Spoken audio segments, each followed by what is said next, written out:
Hello DG lovelies, this is Neisha M, your geek mom, and Joe, coming to you from Diversely Geek Discusses, where we will talk about everything that makes up my geek universe, your geek universe, our geek universe, and really look at what it means to embrace your inner geek, express your inner geek, and then transform your fandom passion into positive action. I believe we are all part of one big, huge, amazing geek nation, perfectly imperfect, and I think our fandom passions really help us to learn who we are, identify, and become geek-amazing people. Welcome, join in, be part of our geek family. And hello, DG lovelies. This is Neisha M, your geek mom, also known as Neisha T Mulchan, and I'm coming to you from Diversely Geek Discusses. And today we have an unbelievable panel of guests for our My Geek Universe episode. And we are literally 1 week away from San Diego Comic-Con, and everyone on here today is going to be having a huge role in my San Diego Comic-Con dreams, and has already had a lot to do with my San Diego Comic-Con dreams. So I am so excited to have the winners of last year's Her Universe fashion show. And my God, it's been a dream. I've been trying for 1 year to get these fabulous people on here, okay? And here we are, 1 week to go. And you're going to notice this is the first time we're coming to you live with video. So I'm hoping we do good and we don't get you seasick, my friends. All right. So let me introduce everyone. And the person with the hand, that would be Cynthia Kirkland, coming to you here from Orlando. And Cynthia is a seamstress and a garment cutter for Disney World and a veteran cosplayer who is addicted to Marvel. That I know very well, since we're good friends. Her most recent work is with Sci-Fi on an article for their column Nerdy Jobs. But it's Sci-Fi Wire, I believe. And yay, she's a costumer and geek fashion designer. It's kind of her catch-all phrase, but that woman has no bounds. If you name it, she's probably done it or is going to do it. And she's going to do it so well, you'll think she's done it forever. And then our next absolutely fabulous guest is Kristi. So I'll let Kristi say her Siedow-Thompson, because I think I got that correct. Yes, it's Siedow like tuxedo. But I will answer to pretty much whatever anyone says. Well, okay, so you're opening, this is a geek podcast, right? So you just opened yourself up to a whole lot of. Yeah, well, having the last name Siedow and then marrying into a much more simple last name of Thompson, Siedow has been just completely obliterated by so many people that after a while you just can't take it personally, and you're just like, Siedow like tuxedo. Best way to think of it. I love your name. I think it flows quite beautifully. It's very elegant in sound. So you're a graphic artist and an app designer, and that turned fashion designer. I cannot wait to talk to you about the work that you're doing. We met barely briefly at last year's Win, and then again in New York Comic Con. Yes. And I love what you presented to me at that time. You're with your specialties in working in disability. Or the differently abled body. Actually, disabled is the correct term. Mm-hmm. It's one of those things that when I talk to my friends who are disabled or just people that are disabled in general, disability is something they want people to actually acknowledge and not try and sugarcoat it with something, because it's something you live with daily. So when I've actually been corrected before, and I correct you with love, that just say disabled and not differently abled. Right. I've actually had a show recently with another group of actors who also had a physical disability, which I have myself one. And so that particular group wanted us to use the other title. So it was interesting that I'm glad we had that, clarification there. But I do agree, because in the medical profession, I certainly do say disabled because that's the appropriate term. Yeah, I think it probably just, the preference is, it's pretty widespread, like everybody has their own needs and wants, but I just try and, call it what it is. And then just ask people what they prefer. What they prefer. That's amazing. I can't wait to discuss a little bit more about what you're doing. And then we have our last, but of course not least, and that's because she's fantabulously talented and her talents are endless. So I had to, she had to be our last one. I'm sorry, everyone else. So Jane Burson is an illustrator and a designer with a lifelong passion for material, culture, and the history of textiles and apparel. I love that. So you told me that you're an illustrator and e-couturier, which I love that as well. Beautifully sounding, and I want to learn a little bit more about what that means. So hello, everyone, and thank you so much for being with us today. And this is a pre-San Diego Comic-Con show because all of us will be meeting each other next week again as 1 year later type of journey. Who would like to start a little bit and give us a little idea about where introductions about yourself, what you're doing right now? I can start. Right now I'm just kind of generally freelancing in New York City, which is where I live. And currently I am wrapping up a bunch of stuff for San Diego Comic-Con just for myself to wear, which is pretty exciting because I hardly ever make stuff for myself. But post that, I'm working on a collection, my first collection, which I'm hoping to be size inclusive. I'm hoping to have at least some adaptability aspects. It's hard to, and when I say adaptability, I mean accessible for those with physical disabilities. It's hard to have an all-encompassing piece that is able to fit everyone with disabilities, but I've been doing a lot of research to hopefully get at least a few people have a few adaptable features to my collection. So I'm kind of in the beginning stages of that. I recently just did a huge project for the RuPaul's Drag Race winner, Evie Oddly. I did the dress that she got the crown in, which was crazy. But because of that, I've been really working on my branding as far as my Instagram presence and that sort of thing, and taking commissions here and there. But mostly I'm trying to shift over from doing commissions to doing my actual own work and figuring out what Kristie Siedow-Thompson, what that looks like, as well as, taking a few things here and there. I help the brand Chromat whenever they need help. Oh my gosh, my glasses just snapped. That was weird.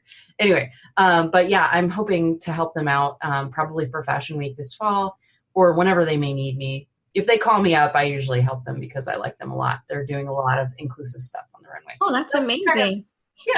Can you post a little tidbit in our chat so I can follow up, learn a little bit about what they do? About Chromat? Yeah, sure. Yeah, that would be amazing. I mean, I will certainly be honest with you. While I adore fashion and so much about the design world, I am certainly not from that world. So please, educate me as we go through the show today, and anything that you think would be beneficial for our listeners and our viewers to hear. A lot of why I'm going to do the show today, and I wanted the three of you to be here, is to be able to show that there is a dynamic flow to our life and to our movement in terms of where we see ourselves and actually what happens with our life, where we think our life and our career is going to go and where we actually go. And I think that you three represent very much how much flow and transformation there is in terms of our life and our career. Jane, did you want to give me a little bit of background? Sure. So I am, I think I'm the only one not on the East Coast. I'm from Austin, Texas, and I don't feel very adventurous because I grew up here. I went to school here. I moved away for years straight out of college, but came back once I decided that career path was not for me. Yeah, so I feel like it's been really great to kind of get to know some people who are working in the industry. I have a corporate job. I work for a major technology company as a social media editor. So, yeah. So and so it's really cool to see, to get to know people like Kristi and Cynthia who are doing design as more of their kind of full-time pursuit and passion. Because it's like I get to cheer them on, one. And then two, it's just really inspiring to get tied into that when you aren't necessarily tied into that world on kind of a daily basis. So growing up, I was always just kind of fiddling around with art and making things, different crafts. And, over time that's kind of solidified into, as you kind of introduced me, more of like, it's kind of split between kind of like illustration and then, the aspect and element of design. And I really love having Kristi and Cynthia because I think we all are kind of interested in a lot of the same things, but Kristi, I feel like has a very kind of high fashion perspective on stuff. And Cynthia has a very like costumer perspective, cosplay perspective. And one of my lenses, the material culture of textiles and apparel, how I got into fashion design was because I was really fascinated with the history of costume and apparel, the history of dress. And so I know that all three of us kind of dabble in all three of those areas, but I think that it's really cool that I think we all kind of have our own little lens that we've gotten into this world through. Oh, that's wow. And I'm so happy. See, all of you have gotten to where you are in this very moment, and it's going to change, right? But through completely different, like you said, looking at the completely different lenses. And it's interesting that sometimes, again, we put on those glasses expecting to see something, and then we see something completely different. So I want to bring that together, the juxtaposition of the expected, the assumption, and then what actually happens with your life. So Cynthia, do you want to catch us up on where you're at? Sure. It's amazing following Kristi and Jane. Like they're both big inspirations for me, honestly. They're both amazing craftspeople. And along with Jane, like I don't think my career path was ever solidly cemented in costume because I always assumed that was a hobby. And when I started doing like costuming and cosplay years ago, it was 2003 actually. There weren't really like mentors or people like professionals that I could turn to kind of help guide me through that path. So I ended up just going to college and doing Japanese and illustration, actually, just like Jane. Like that was my passion for a very long time. And then after I studied abroad in Japan and then returned, like I was throwing out resumes left and right. And it was, I was kind of having trouble finding jobs in my field. So then I ended up just thinking about other skills that I could utilize. And I really enjoyed costuming. So I threw out a resume into the ether. I threw out a resume into the ether, just like thinking something might happen. And the Orlando Repertory Theater called back. And they were like, we'd like to interview you. And so soon enough, I found myself in Orlando, actually. So it hasn't really been a very straight path. Like I didn't go to school for sewing. It was just something I always enjoyed. And I just kept like going and pursuing that passion all throughout the years and trying to just talk to people and about I think the best thing you can do is really just have a conversation with people if you do have goals or aspirations, because they're going to be your greatest resource. And as far as like working for Disney, I'd already worked for Disney for previously in a different department, but it was just through, I guess, connections I was able to get into the creative costuming department.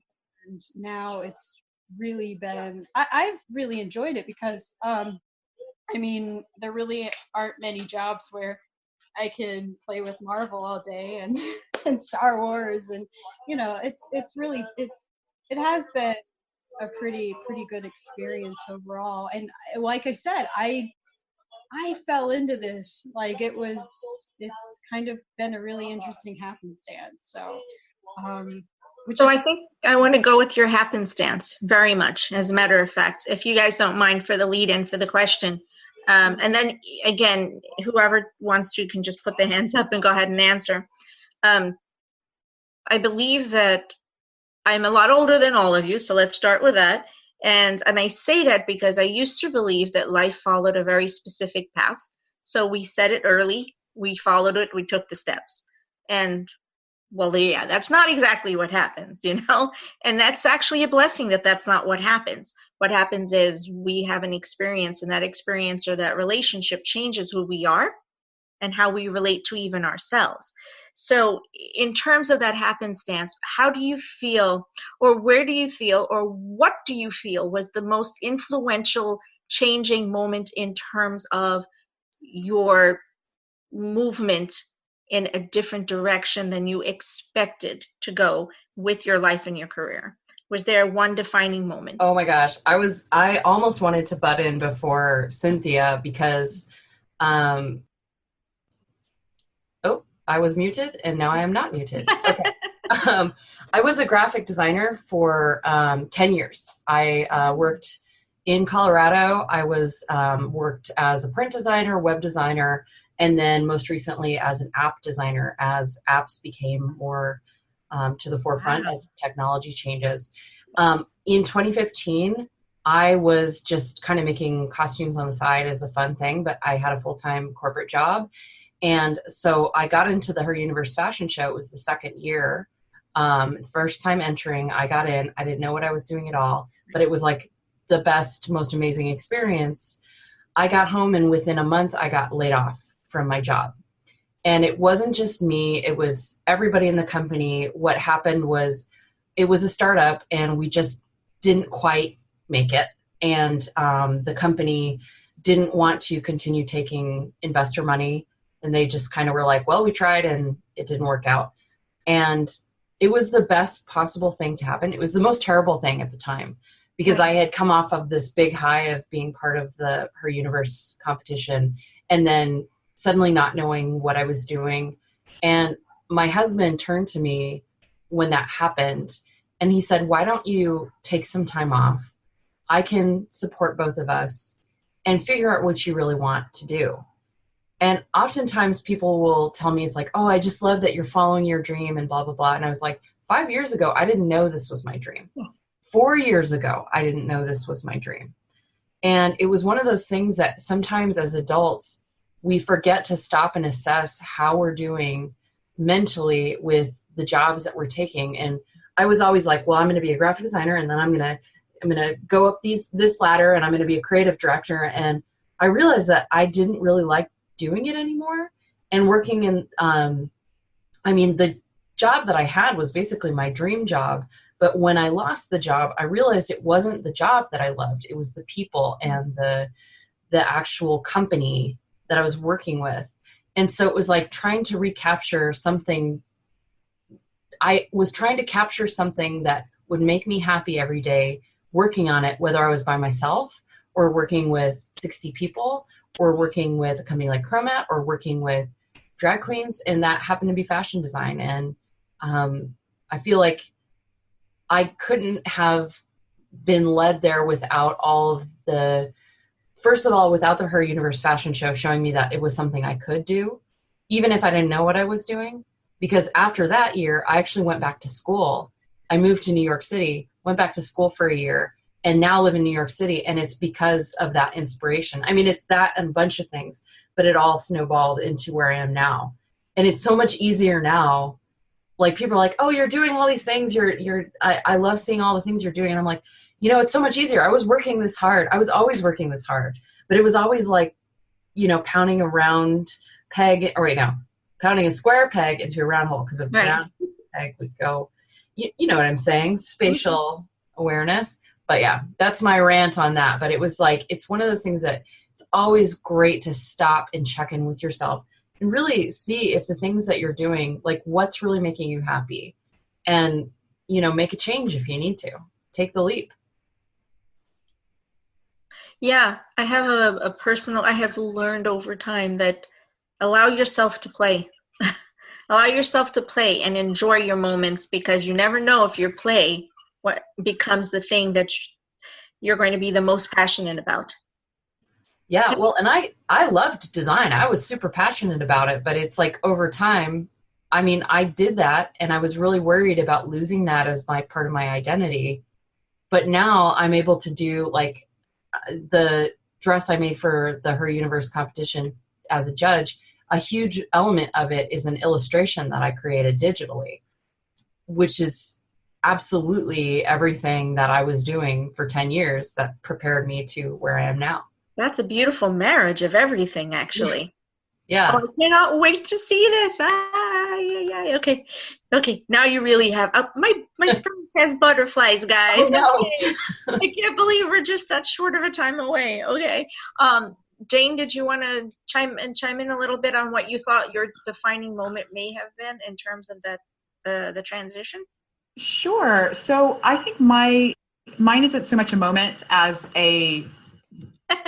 Excuse me, my cat. My cat loves to be this. I have two cats. This one loves to be part of video calls. Every time I'm on a call, she's like, "Well, why not?" I locked mine out, otherwise they'd be here. Okay. So mine, I think, was more of a period in my life than a particular kind of single moment or short, short amount of experience.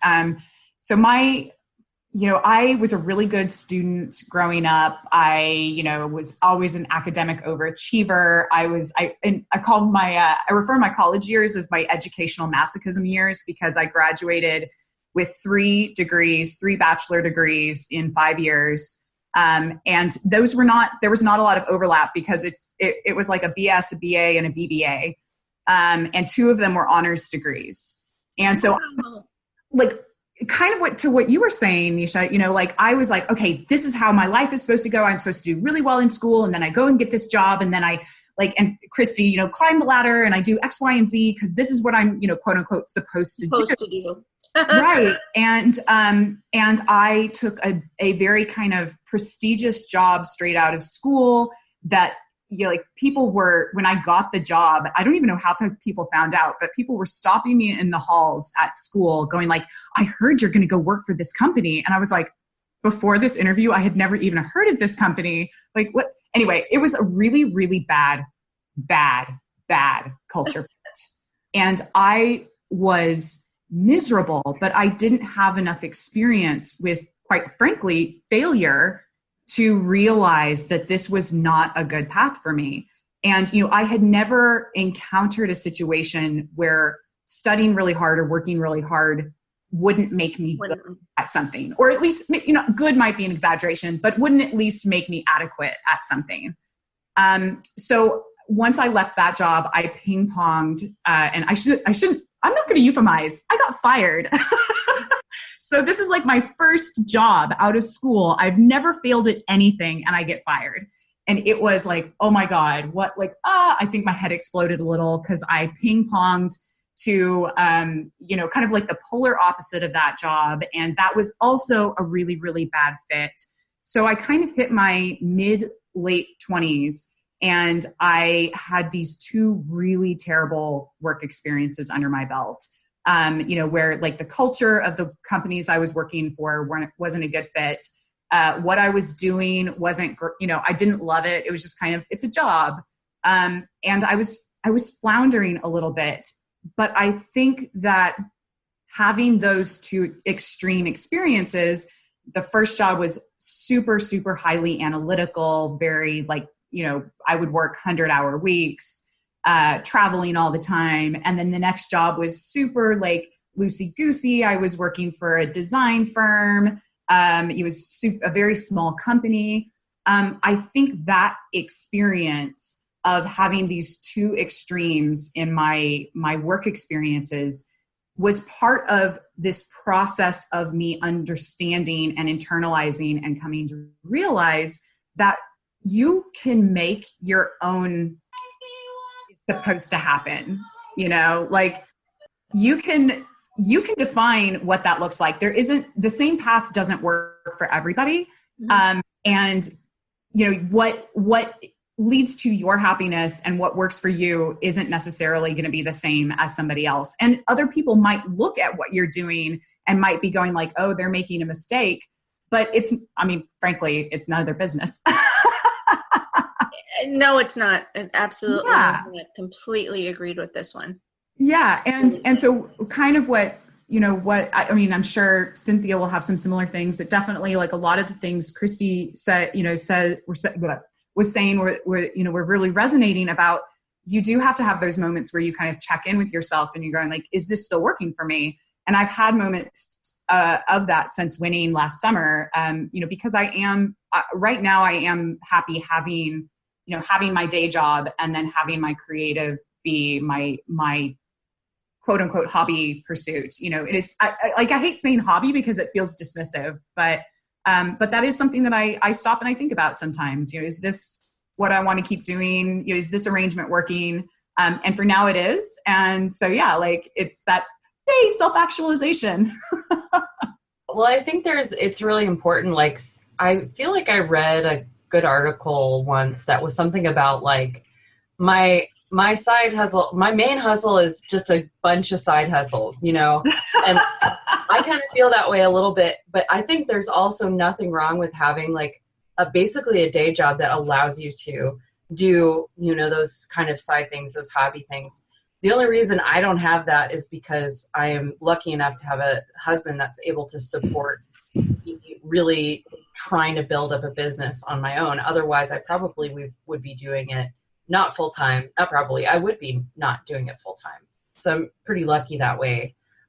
Or, you know, there's a bunch of jobs in New York that I could probably get, but I'm glad that I don't have to do that. I can really make my own thing. So I totally respect like your journey as well.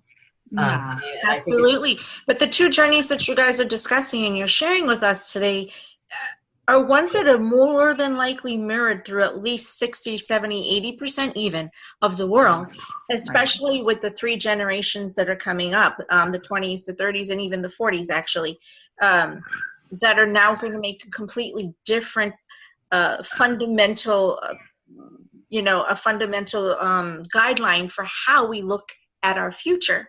Right. So that's really the benefit of what we're all doing here today, is being able to help the future look at life a little bit differently and look at what expectations we place on ourselves and step outside of that box, you know. Social and cultural expectation. No. No. Yes, amen. No. You can go your own way. You can go. Okay, you know we're going to start singing. It's good. I almost sang it. I resisted. You should have done it. You should have done it. I would have been right there with you, okay? Totally with you. Cynthia is somewhere back there, and I know she's busy. Oh, sorry. So do you want to give us a little bit of your... And I called it a defining moment, but as both of the ladies beautifully explained to our listeners, it's not a moment so much as it's a momentous experience, set of experiences. Well, and like I said, honestly, my journey has been extremely similar to Jane's, actually, because when I was in school, I didn't do a triple major. No. But I did a double major, and that was still quite a lot of work because I was juggling. That was me. Putting on like student-run art shows, along with doing my research for the Southeast Review of Asian Studies. So I do have two published papers before all of this costuming fashion stuff happened. Like that was my passion, was research and Asian culture and things like that. So that's actually really fascinating.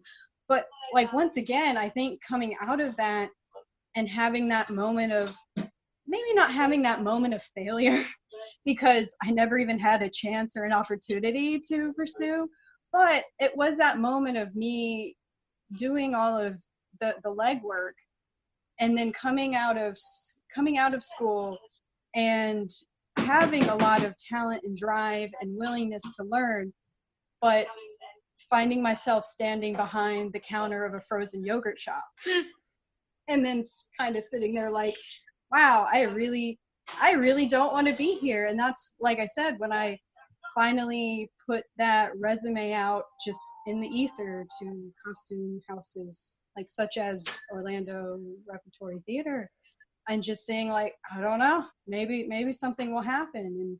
And and I think that kind of was my defining moment, the fact that I was good enough. Because for the longest time, I think I was telling myself that I didn't have the credentials, I didn't have the schooling, et cetera, to make sewing and being a seamstress and costumer a career. So I was like, I don't have credentials. Who am I kidding? I think it's that kind of like, what do you call it? That imposter syndrome. There you go. Yes, it is exactly that. It's That's exactly that imposter syndrome. I think I've been fighting that, like, almost my whole life, because I've never necessarily, once again, had a mentor to help me in a creative field, because both of my parents worked for the government all of their life, whether it was for the White House or the super secret stuff. Yes, but it was one of those things where if I wanted a job in that field, I had more than enough opportunity. But that's just not what I wanted. That's just I knew deep down in my heart that's not what would make me happy for the rest of my life. So I think that you're all touching on something called it's the spectrum of worthiness, and and the spectrum of guilt versus shame. Do we guilt ourselves into living a specific existence versus one that we have the value to live, and do we suppress that because of our own sense of worthiness? So we're going to take a break very quickly, and then when we come back, if you guys don't mind, maybe just explore a little bit of what I just touched on. And this is amazing already. Thank you so much for being here. I'm so very excited to have you. Okay, DG Lovelies, we'll be right back with you with My Geek Universe.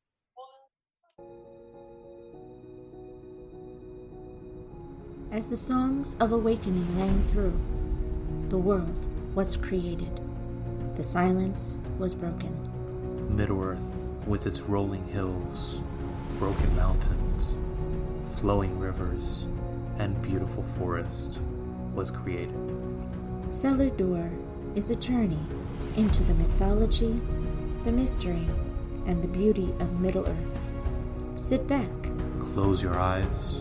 And imagine.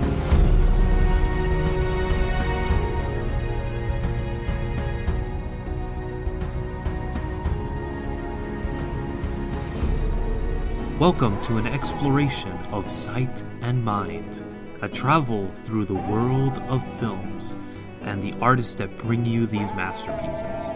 Do you love films, directors, actors, cinematographers, editors, composers, or any of the hundreds of artists that bring you these feats of art?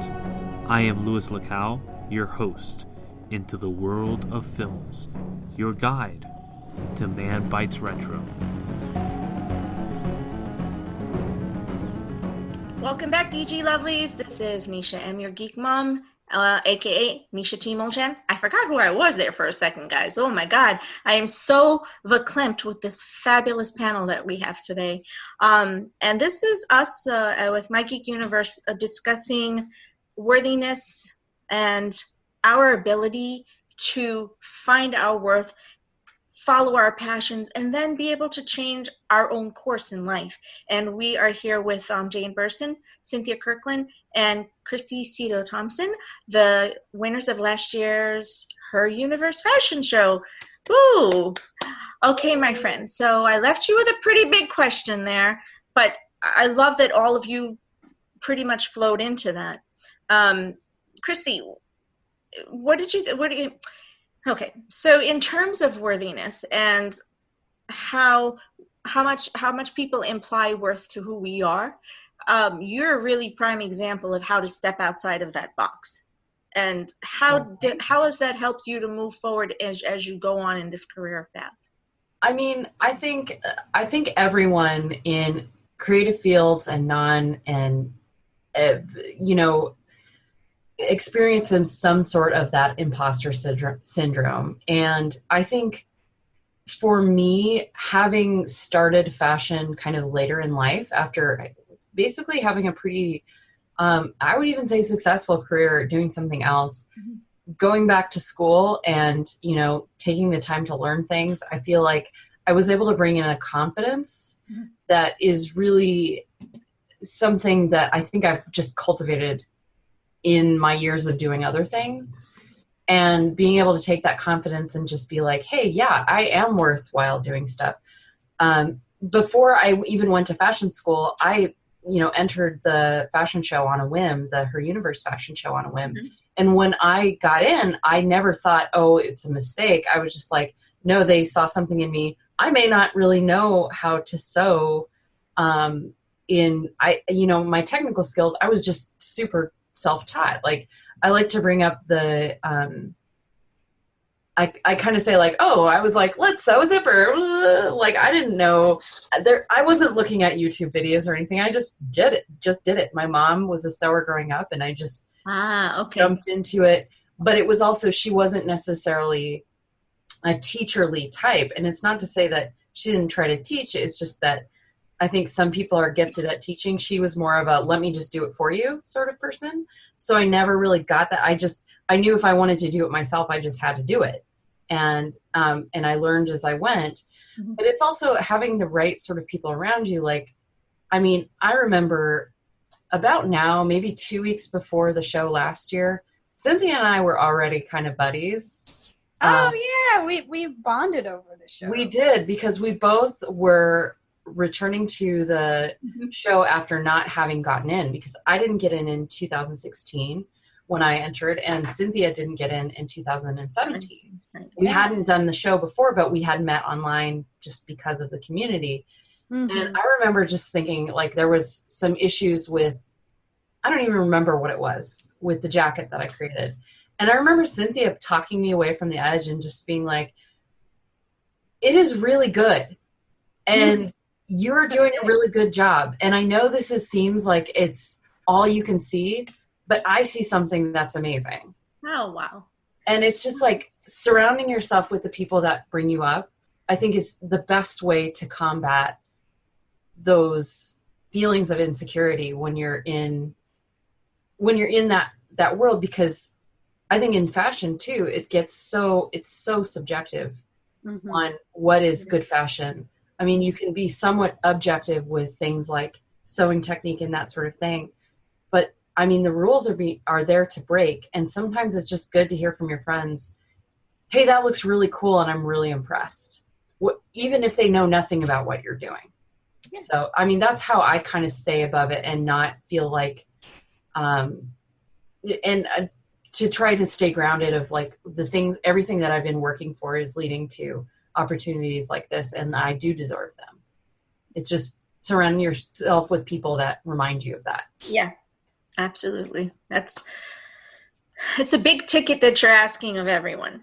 And I'm so happy that you're saying it today and that we're all having the discussion, because a sense of worth and a sense of value is probably the hardest thing for us to maintain throughout our day, much less on a daily basis. And then, like you said, to be able to surround yourself with that positive, nurturing, supportive, team or relationships, or even just the environment itself, right? The environment is so important. Yeah. And that's something I found, like, I guess, I'm 35 now, and I'm kind of like over putting up with people that are negative in my life. And, yes. 10 years ago or even 5 years ago, it's amazing how many people I'm like, oh, wow, you are not contributing to my happiness. Mm-hmm. I need to make a break from this, however that may happen. And it's just like, it's so important, especially as you get older, you realize, like, keep the people close that really support you. And there's no reason, you don't have to front any relationship with people that aren't adding to that. Absolutely. That's an absolutely I hope that the listeners out there are tuning into this one edict that you're giving us right now. Very much so. Jane, what do you think in terms? I mean, you said it's the imposter syndrome. How do you think that you've been able to move from internalizing that to externalizing it and disconnecting from it? Sure.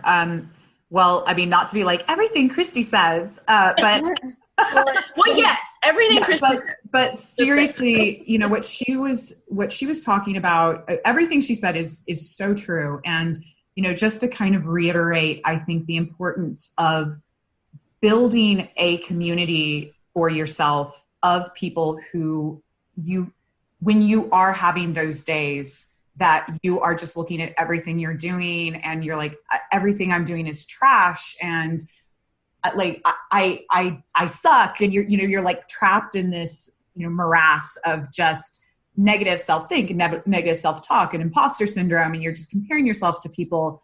I think it's important to have that community of people who understand. I think that's really important. So like, when I come to Kristi and Cynthia, when I'm having a day like that, it's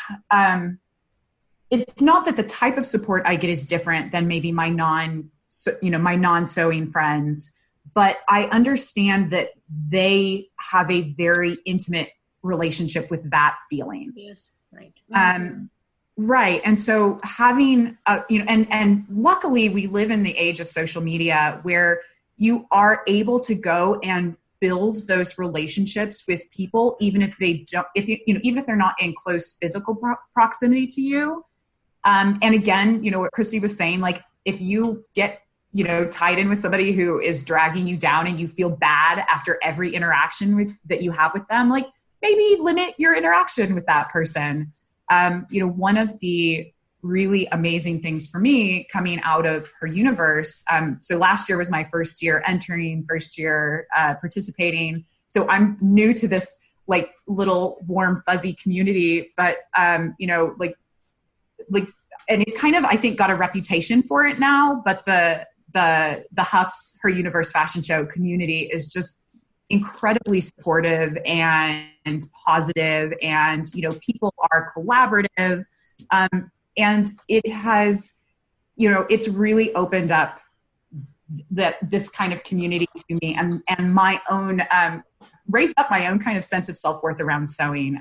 Really prior to the show, it had been quite a while since I had done any kind of major design work from a costume sewing fashion standpoint. And now I'm like back on the wagon. I'm like, I want to do, like, I have so many ideas. And part of that, again, that doesn't mean I don't have those days where it is really hard to remove yourself from what you're saying about like the spectrum worthiness, guilt and shame. And I should be further than I am now. Kristi and I are like 6 months apart in age. So I'm almost 35.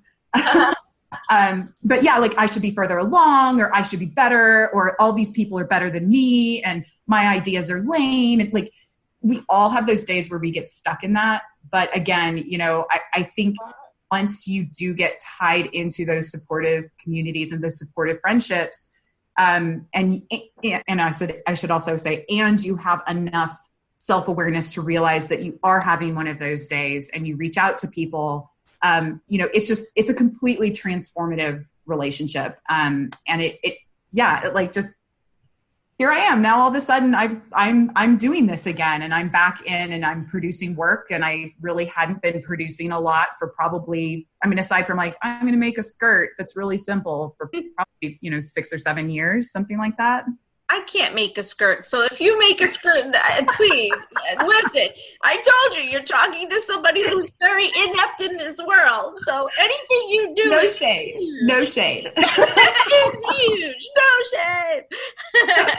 Although I enjoy everything everyone does, and that's my happiness right there. So I'm going to tap in a little bit to what Jane's saying for you, Cynthia, because I know your journey a little bit more, I think. Because I've been together, you know, friends for a while now, and yes. I watched you through your journey. I know that, and one of the things that came to mind when you were speaking, both you and Kristi Jane, was a symbiosympathetic community. I kind of created that term myself because there's a symbiosis, but it's a sympathetic community. So I'm like, yeah, that's what fandom is, and very strong, energizing, nurturing communities. Fandom communities are symbiosympathetic. They support each other through some of the most difficult times in life. So with you, Cynthia, where did you feel? And I know that your life is still always in flux because you're still always trying something new. Yes. Which is, but that's what I want to touch on very quickly. I want, if you don't mind, to just really be able to give a little emphasis to where do we fall in terms of, and we're going to go back to the spectrum of being the poser or faking it till you make it kind of environment. Talk to us a little bit about that and how, you know, if you have a strong sense of ability and skill and will, that should be what takes precedent over all of the rest of it, of the suppression of your ability. You know what I mean? Yeah, no, and you're right about that. I think once we've all figured out the secret sauce, which is literally that none of us genuinely know what we're doing. We're all just trying out new things, trying out different things, and if it works, it works. Like, that is the creative process. Yep. And so that's kind of at the core of it, how you kind of develop that kind of that confidence, in a sense, is the fact that you realize that honestly anybody can do this with the right focus, the right practice, and the right passion. So I mean, comparing yourself to others and things like that, you're honestly, through social media, you don't know who you're technically comparing yourself to, but you also need to step back and realize that once again, they're only showing you the end result, not the whole entire journey that they went to get to that point. And so by utilizing that idea, I mean, I think it can help boost your own confidence in the fact that you are an individual in your own right. Absolutely. And yeah, everyone has unique skills. Like, Jane's unique skill is freaking doing amazing corsets and amazing tailoring work. And Kristi's amazing unique skill is, of course, fashion design. And then I'm just over here petting cats. But, you know. Let's be honest. We're all petting cats. We're all petting cats. Everybody is doing that. So basically, once we realize in life that we're all just petting cats, everyone will be happier. Hey, Cynthia, that should be the name of the book. Ha! That should be the opening for our book. I think the book title should be Petting Cats. Yes. But yeah, no. But really, though, I think that's kind of what started me on the journey to bettering, like, my own self-confidence and fighting. Which, I mean, I still fight with imposter syndrome every day. Just because, I mean, there are times when the fear of failure is more overpowering than, you know, your just confidence in the fact that, honestly, just you can do it. You can try. You can at least try. But I think once you kind of realize that everyone's on the same page, some people might have a little more training, but I can guarantee that you have skills that they don't. So when you realize that ups your self-confidence immensely. So failure is a social construct. I mean, it is. It only exists because we allow it to exist. It's because we allow we hand over our success to someone else, and by doing so, we then open ourselves up to their social constructive criticism of who we are, and so failure becomes a possibility in our life. And I say this as if I imbibe this message. I'm learning this message because of my own very, very, very rough experience in life. But, you know, what has been the strongest influence in helping you to be able to move on and to probably surpass or jump over the hurdle of that failure thing? And having very strong creative people, like Jane and Kristi, that you need people, once again, like Jane said, that understand the struggles of the creative brain, because that is one thing that I kind of learned not very quickly, but it took me a very long time to learn. And I think your family will always be there, but they won't always understand, because like I said, my parents totally come from a completely different background. So, and I think I learned later on in life that they will always be there. Unfortunately, it's not any detriment to them. They probably won't understand. So you need to find a group of creative people that will understand the struggles and do live that life every day. So when you have that support group, it's going to be your biggest asset.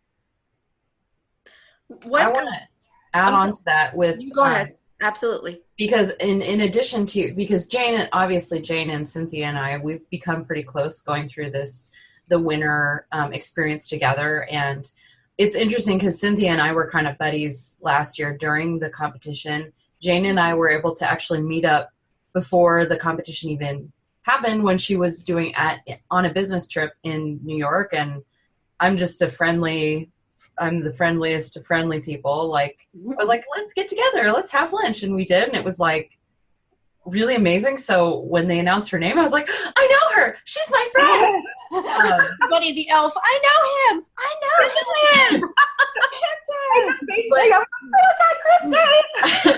But in addition to that, I actually started, not just me, but myself and two of the other former winners from different groups, Hannah Kent and Lindsay Orndorff. We've started, because we're all doing our own business, our own fashion business, like trying to start a business ourselves. And we've been doing, right now we're all kind of in summer hiatus because of all the things going on. But we usually meet every week or every other week and chat about where we are with all of our business, our branding. Because somebody told me, and I can't remember, it was probably Lindsay actually, that one of the best things you can do when you're starting your own business is to have other people who are doing the same things as you at the same times, and be able to just hold yourselves accountable to other people and have, it's kind of like it's really been wonderful and lit a fire under me a little bit to make and accomplish goals week over week, because it can be a little bit like overwhelming to start your own business and to do a collection and to break that down and figure out, okay, once I get the collection, what do I do next? Am I going to manufacture it? Am I going to make it myself? And all of us are doing our own separate research and coming together and having, some really good discussions about and ideas that we would never have thought of. But it's that collective of people. Her universe is really good at putting together a lot of like-minded people because we're all, mostly women. There are some male designers too, which is great. But overarchingly, it's a bunch of women that are all geeks that all like to make things. And we have so much in common that way. Yes, undoubtedly. So I guess in that in that construct, that's beautiful. What do you think then, and I always love to ask this question, what do you think has been one of the strongest geek influences in your life? Whether it's a show, a TV, history, whether it's actor, singer, musician, or philosopher, or artist. What do you think has been one of the greatest influences in your life? And you think something that you carry with you that helps to keep you grounded? Ooh, I can do that. Go. Well, first of all, are we going straight up this fandom? Like, that's it's in your hands. I like, because remember my philosophy. Anything that's positive that you love and that fills you with joy and happiness that you're engaged in is a fandom to me. You know how I feel about that. So I think what started the whole geek culture for me was definitely Lord of the Rings, and also started me off creatively, because when I think after one big move in my life, from my essentially childhood life in Georgia for a time to back home to Washington, D.C., I think essentially leaving my childhood behind, because I was starting middle school at that time, I kind of really went into became extremely introverted, more introverted, because I left so much of my life behind. But then I found Lord of the Rings, and through that world I just started drawing and really delving into other fantasy worlds. But I think from that, I just always remember that fandom really sparking the creative side.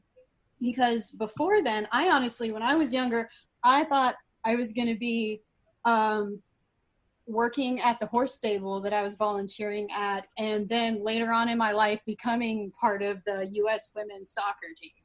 I kid you not. So those are great goals, though. Just saying. They were great goals, and I guarantee you it probably would have happened. But it was, it just, like I said, you never really know what happens. And so my life literally took a 180. And, but I've kind of found myself and my solace through Tolkien's world, and just drawing new characters that I was imagining in his worlds, and just really enjoying the process of creating and drawing. And then later on in life, the second awakening, the second fandom awakening was honestly Marvel, as I always say, because I always use this story because I think it's one of the most fun stories, unique stories in my life. Is just, I was sitting in a, I didn't think I would like Iron Man. I didn't think I would like Thor, the first two movies, because I assumed that Marvel, it just seemed pretty machismo. Even in the comics, the comics are fun, but for the most part, they're so quickly and mass-produced that they're often not well written, especially in the 80s. They're really not well written. So I assumed that I wouldn't like it until I was in Japan studying. And it was just one of those things where it was like, you know what is the most American thing we can do while we're abroad, just to find a little piece of hope? And Captain America was playing in theaters at the time. What is more American than that? So we went and saw Captain America in theaters, and I was blown away. I was like, this is incredible storytelling, guys. I didn't know this is what Marvel is doing right now. So that is, that's pretty much what started the second awakening of, oh my God, this is an incredible fandom. And really influenced a lot of what I do with costuming, and now influenced the fashion line that we just did. I know. So it's kind of incredible to literally, Captain America started it, and then I just put out a Captain America dress for Marvel. That's mind-blowing. But anyway, so that's been my journey. It's been 2 awakenings, I can say. But yeah, I'm going to leave the floor to Kristi and Jane, because I'm really curious. Jane? Sure. Gosh. Well, I've been so I first started being active in online fandom when I was 13, which makes that almost 22 years ago. So the majority of my life, this has been part of my life, and I have been involved in so many different fandoms. It is really hard for me to really pin some one. That's fine. And it's actually funny because I have, for a long time, I have told people I am a fan of fans. Yes. I am a fan of fandom. And when I think about how fandom in a general sense has been a conduit through which I have met amazing people, or, it's something that has tied together so many of my different interests, because a lot of times my interests can feel like they're all over the place. But I mean, to say like, hey, Captain America, hey, well, if I'm reading a fan fiction, a Captain America fan fiction, my interest in history will get pinged because I will notice if there are anachronisms. I'll be like, oh, actually, because I'm that jerk. No, but seriously, it is like fandom itself has been such a source of continuing support, like you were saying, Neisha, inspiration, a way for me to meet like-minded people, to even like if you're somebody with a little bit of social anxiety, if you meet somebody who shares one of those interests, you can go hard because like, oh my gosh, another geek and they're into some of the same geeky things I am, and I know I can geek out and it's fine. Yes. And I don't have to do the awkward introduction because we just both get it. We don't have to talk about the weather. You're mind melding. Exactly. I love that you say mind meld because I have to, although I want to say fandom in general, I do have to give a shout out to my parents and particularly my mom, because heck yeah, girl. My parents introduced me and my mom in particular. My mom is a huge sci-fi fantasy fan. Ooh. She's been a fan of Star Trek since its inception, since she was like 15 years old. My parents read The Hobbit and The Lord of the Rings to us as bedtime stories. So special shout out to them for basically being the like early enablers of being socially awkward. Yes. So I wrote a whole book about that, but that's for another conversation. Yes! I actually did. That's actually the workshop I'm presenting next week, just so you guys know. Oh my gosh, that's so awesome. Yes, that's awesome. Okay, Miss Kristi. So it's funny because when I think about like when I was a kid and what really drew me in, it wasn't necessarily one particular fandom, but I loved musicals. I loved singing. I loved music. So Little Mermaid, my sister and I were obsessed with. If you look up, there's like this little sweater. We each had a sweater that was like, that had like the Little Mermaid, like with like little hearts and stuff stitched in. We had all of our like Little Mermaid gear. We had a mermaid, the Barbies that could go in the bath with you and stuff. And we'd sing like, like the, and and who didn't do that? I mean, hey, I know we were right at that age. I think it came out in like 86 or 87. So we were just right in that world of just, that was our childhood, man. Loving those Disney movies.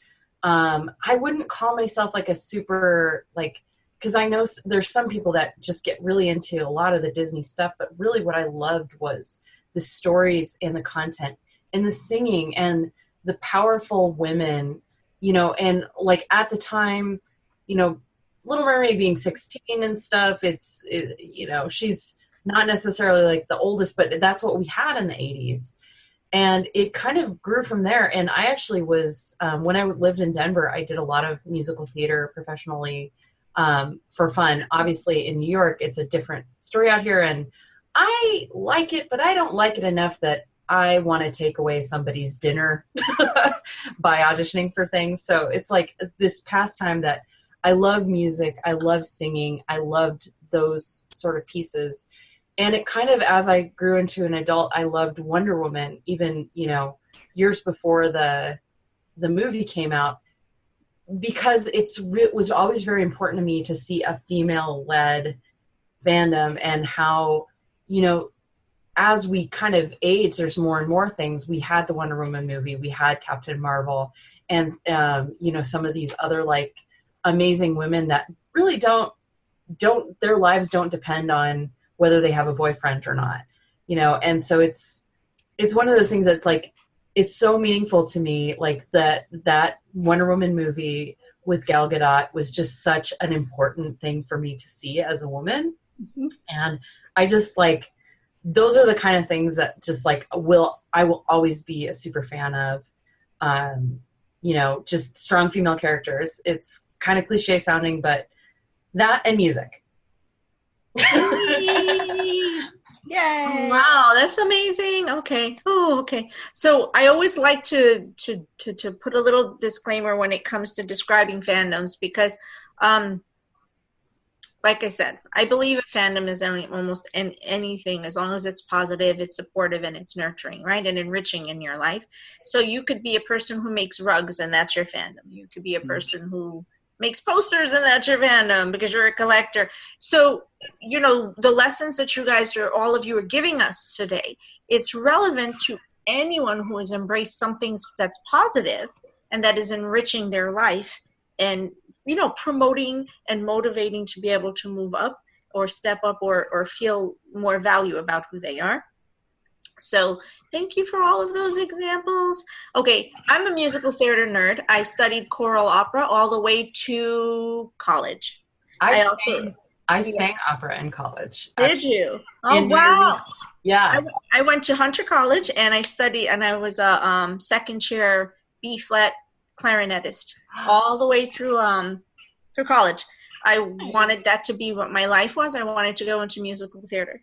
It wasn't what was a social construct for me. My family, it's not how they wanted my life to go. So I like to share this sometimes, especially with this lovely group here. So we're about to wrap, and, you know, one final thought about what is the one, so for someone like me growing up, and I am 53 years of age, so I have seen my way through. Are not. I'm telling you, Kristi, every time she brings that up, I'm always just like, I forgot, because she's so young. I know, when you're like, I'm older than all of you, and I'm like, what are you, 37? Like, Yeah, right. Like, I'll take it. But no, you guys, that's not even a camera trick. That's she looks like I know, it's in the genes. Thank you so much. The social dynamic growing up, and I grew up in New York, Kristi, so was very different for a person of my culture. Today we're, you know, I'm 40 something years into my understanding of fandom. I've been a nerd since I was 5, reading comic books since I was 5, and I never understood what it meant to embrace that part of who I was, because I had no social strata to help me to understand that. It didn't make sense, but I did have a supportive family per se, because they never said, no, don't do it. But it took a long time, because like I stepped out of the life I would have liked to have lived, walked the line I was supposed to, and went through 1,000 failures until the day came that I was like, wait, no, I'm not this person. I'm mom with kids. So what is the one piece of advice that you would give a kid like me, of any age, of 1 to 200, okay, who is in a place where they're trying to find that inner geek, where they're trying to identify with it and then to express it in their everyday life? So we could, Jane, do you have something? Oh man, I have so much I could say on this. But you just go. No worries. Okay. I've got all night. You guys are good. I think one thing I would say to anyone is, you know, there are a lot of kind of trite, overused phrases you can say around this topic. You know, like just be true to yourself and be true to your passions, and they're trite for a reason, because, you know, people who have got to that point where they're able to embrace, you know, what I don't care what other people think. I'm going to love what I love, and I'm going to be a geek about the things that I'm a geek, even if people make fun of me for it. You are so much happier once you reach that point of just not really caring what people think. Yep. But I would always say it with the caveat of, it is hard sometimes. You know, we're hardwired, I think, as social creatures to not want that derision. And so I would say, you know, definitely try to, you know, to embrace the things that you love. I mean, it's caveat, as long as you're not hurting yourself or anyone else. Like, thank you very much. Disclaimer. As long as you're not hurting yourself or anyone else, love what you love. Like, definitely it's not always easy.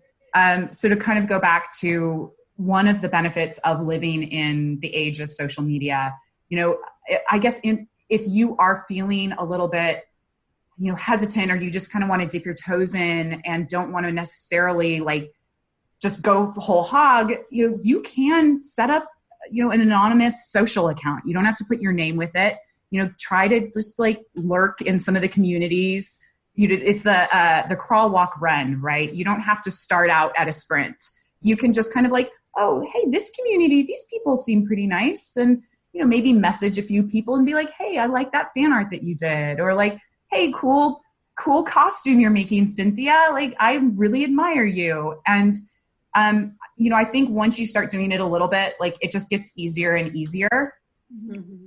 Once you, again, have that community of people who are all into the same stuff, it becomes a lot easier to just embrace that and be like, yeah, that's right. I love Star Trek. What are you going to do about it? I'm a big Trekkie. Yeah. Oh, making fun of me because I'm a Trekkie. No. I'm going to uncloset myself and claim my Trekkie self. That's what's going to happen.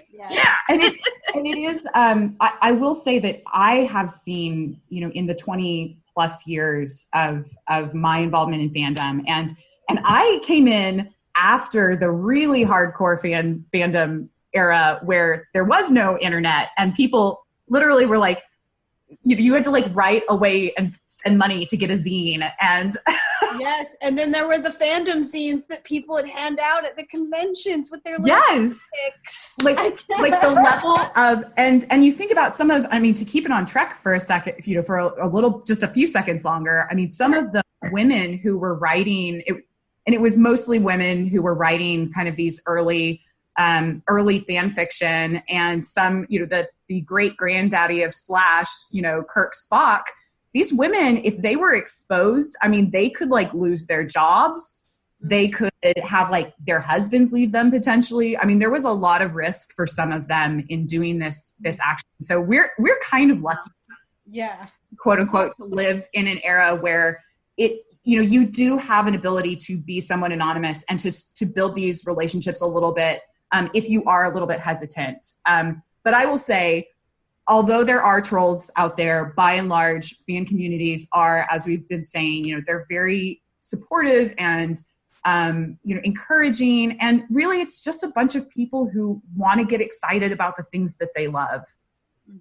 Yay! Yay! Thank you. Kristi?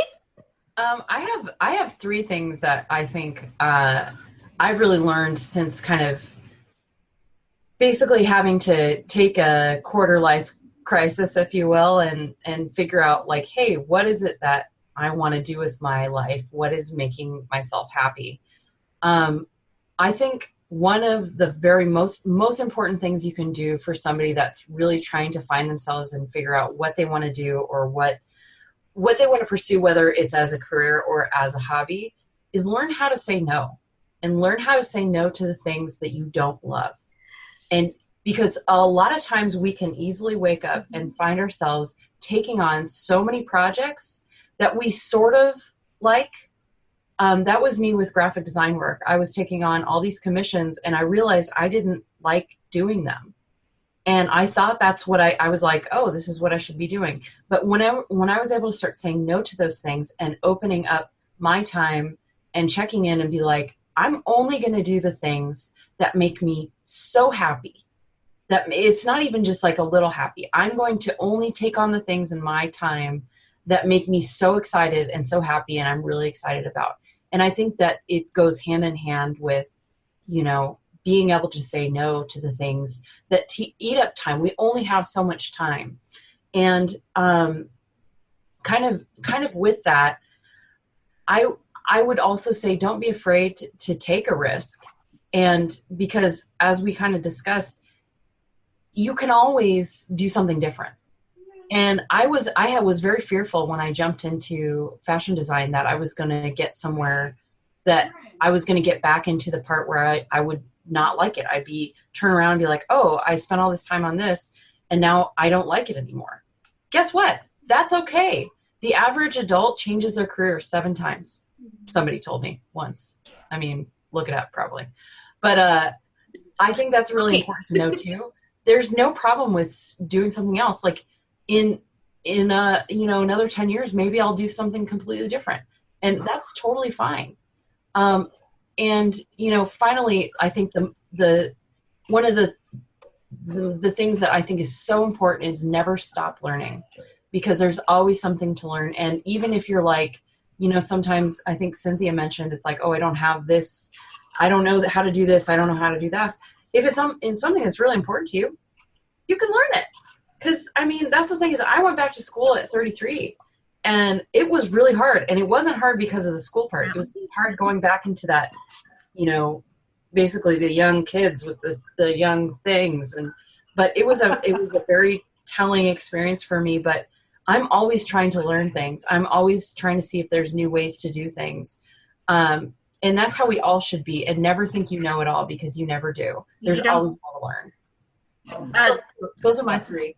Oh, yay. Can you guys do me a favor and just send in our little chat those points? I really want to really highlight them and put them out with the video. It's really beautiful. If you don't mind, I would really appreciate that. Like, what did I say? You said that, okay? I can't wait till I get closed captioning on our videos. It's going to happen one day. Okay, my darling. Miss Cynthia, do you want to chime in on this last one? Yeah, I think I only have two things that, I think have really helped me out. One of them is something that actually made me laugh really hard recently, but it's also extremely true. If you're ever feeling insecure about your identity or your fandom, there was a quote that was, "Lift your head up, queen. Your Naruto headband is falling off." And I about died laughing. But it's so true, though. It's like, don't be afraid to be who you are, have conviction in what you enjoy, and follow those dreams, because you don't want your Naruto headband to fall off. But my family. Oh, sorry. No, what were you saying, Jane? I was just going to say my family has a saying. It's that the people who care don't matter, and the people who matter don't care. Yeah, it's true. It's very true. That is a more pragmatic way than what I said. Yours is more fun. It just made me laugh really hard, and then also made me think, where I'm like, but it ain't wrong. So that one made me laugh. And then secondly, I think one thing that I need to always remember, and also has kind of guided me in a lot of my recent direction, is never be afraid to ask. That's, I think, what, if there's something you're interested in, or a career path you're interested in, never be afraid to ask somebody who might be doing that same thing. How did you do that? How did you? That is one of the most important things that you can do for yourself, is to just take those steps into so you the professionals, they're out there, they're everywhere. Especially we're about to go to SDCC.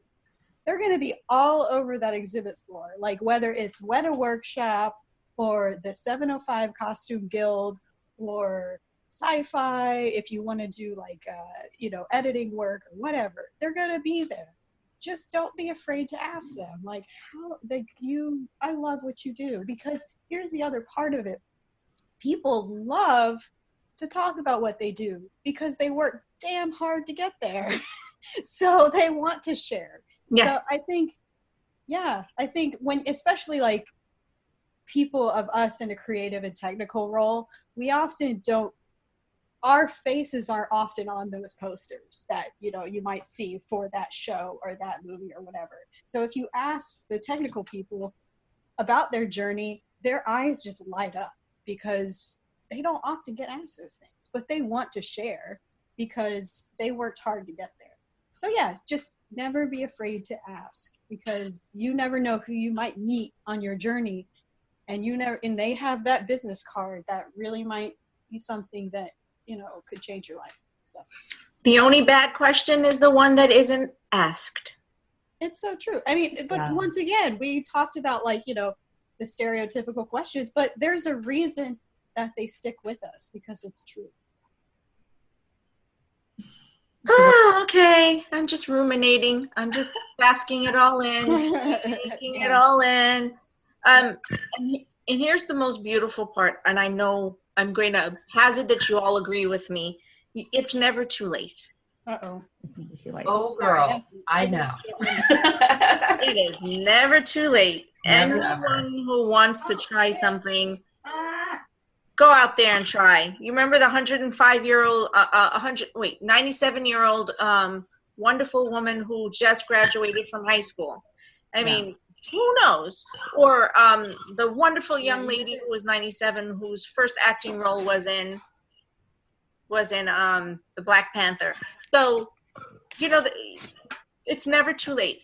Whatever it is you want to try, as long as it's positive and doesn't harm someone, then or yourself, please, try it.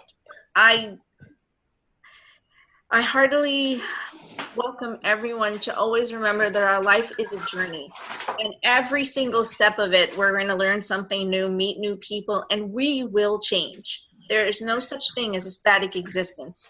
If we had that, we'd be statues, and that's not the way we were meant to live life, right? So I don't know. Just kidding. I rather like that one, though. I just have to be a jerk sometimes. I'd like to see Kristi or any of you stay still. I think that's not happening, but okay. Thank you so much. So I'm going to ask each of you to tell us how to contact you, and really quickly what you're working on, for instance, what you're bringing to San Diego Comic-Con. So Jane, can you start? Yes. So probably the best way to get in touch with me, where I'm most active currently, is on Instagram. And my handle is Jane Makes Stuff. So that's 2 S's there in the middle with the Makes Stuff. And for my crunch right now, I am finishing up a Captain Kirk inspired Set Phasers to Stunning. It's a takeoff of Dior's new look from Fashion History Past. A lot of my stuff is fashion history inspired. And I am hopefully, it's still in pieces, but I'm hoping I am going to get a She-Ra gala look completed. That's a 1930s inspired She-Ra look. So hopefully, fingers crossed, now that I've made it official by saying it out loud. You can do it. And then I'll probably bring a couple other just things that I've made in the past. But those are the 2 things that are yet to be completed. Fingers crossed. Now I'm having palpitations because you crossed Star Trek and She-Ra. Oh, my life. My screensaver is She-Ra, just so you know. Oh my gosh. I love the new series so It is life. That thing is life. Look, so look, everybody. I wasn't kidding. yeah. It's my screensaver, and unabashedly so. So there. Heck yeah. I got 6-inch heels to wear with it, so it makes me like 6 feet tall, which isn't 8 feet tall, but it's closer than I am. I want to try and see if I could pull off bow or glimmer, so we'll see what happens with that. Oh. Make my cat a bow costume. Oh my god! I told my daughter, who's communications director, Cynthia, don't you agree she can do bow? Yeah. Yes. I told her she can do bow, Critical Role bow, and Mighty Nine bow, and She-Ra bow. So, and any last words from? Oh, do you want us to talk about what we're working on? Yeah, exactly. Mm-hmm. Yeah. Well, I'm working on a dress for her Universe fashion show, just as judging. We are not getting judged or anything, but we just want to look pretty because why not? I'm working on a look that's based on Spider-Man Into the Spider-Verse, and there's the leap of faith moment. So if you've seen the movie, that is the specific moment that my dress is capturing, which is very on brand for me. Having, my leap of faith kind of was moving to New York, so and it takes place in New York. I'm also working on my gala. So one of the things that Jane and Cynthia and I are doing in San Diego is we're also, I know it's for sure we're able to talk about it now, so don't you guys worry. Like, I know we were kind of waiting to hear, but our looks are going to be featured in a display for the San Diego Comic-Con Museum Gala, which we'll be attending, and they'll be on display at, I'm not sure the exact location, but our winning looks from the fashion show from last year will be there, and then we're going to be at the gala. Right. So I'm doing the gala is Batman themed, but you don't have to stay on theme. But I basically bought a $40 tuxedo, and I am turning it into a dress, and I'm going as Alfred. I love it. And so that's brilliant. Okay. That's my pieces right now. And then I have a couple other cosplays I'll probably pull out, or I am pulling out this week, but just fun, silly things. Like I have a Skeletor cosplay I'm going to do, a lady Skeletor.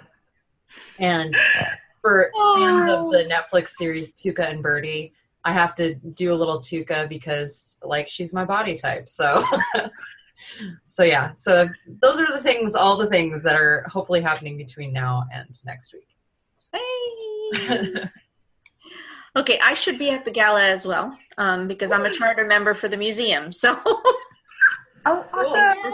I should be there. I didn't know that. That's awesome. If things work out, I'll be there. So yay! All right, Cynthia. And by the way, they already announced that the Her Universe winter designs would be there.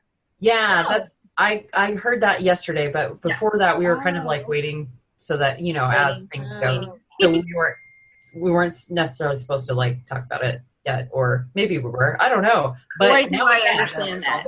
Oh no. Boy, do I understand that. We had us on Mum's the Word until the last second because what we're doing, I'm sorry, I shouldn't talk about it here, but what we're doing is part of this, in honor of the 50th anniversary, they've added something called the Barrio House. We're part of, Ada and myself are part of, Ada with the lead. We submitted a total of 9 panels plus with my workshop. And because they felt it would be such a beautiful mix and an offering for the community, we became the block that's being held at Barrio House. So if you guys heard about Barrio House, that's us. Cool. Ooh, that's all of us. That's our team. So yeah, it's pretty exciting because it's open to the community as well as badge holders. So yay. Oh, sorry. I just threw in what I'm doing. Woo. Okay. Cynthia? Well, I'm working on one of them right now. But hopefully I'm working on Sansa from Game of Thrones right now to wear to the judging. And it's actually a look that I designed for the fashion show a couple of years ago, but they chose Shape of Water, and I am very thrilled that they did. But I'm doing the Sansa one because I just really fell in love with that design. And then secondly, I'll be wearing Mysterio outfit recently. Oh, yay. Yay. So awesome. I'll wear that to the gala. And other than that, I didn't really plan too many costumes this time because San Diego, I like walking around and I'll also be working with Damn Good Shindig. They have a Marvel after party, so I'll be helping up with the set decoration and setup for that. So that'll be really fun. But yeah, you can find me on social media, me and my cats, at Athel Artistry on Instagram, ATHEL. That is me. Ooh! Oh yeah, I forgot to say you can. I was going to say Kristi. We forgot that part. Yeah. Yeah, I have a couple Instagram accounts. One is for my fashion, which is Kristi Siedow-Thompson Design, which is, my name is kind of hard to spell, so sorry about that.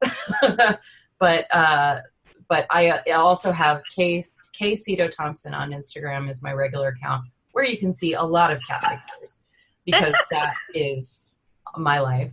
You can also I have a blog that I did 7-part series on the Her Universe fashion show, like tips and tricks and things that went over pretty well. Like I felt like it was important to kind of give back, and after winning, and kind of say some of the things that I thought were important, and what, like, collectively as winners, a lot of us kind of agree is the way to win the fashion show, or at least get into one of the top spots.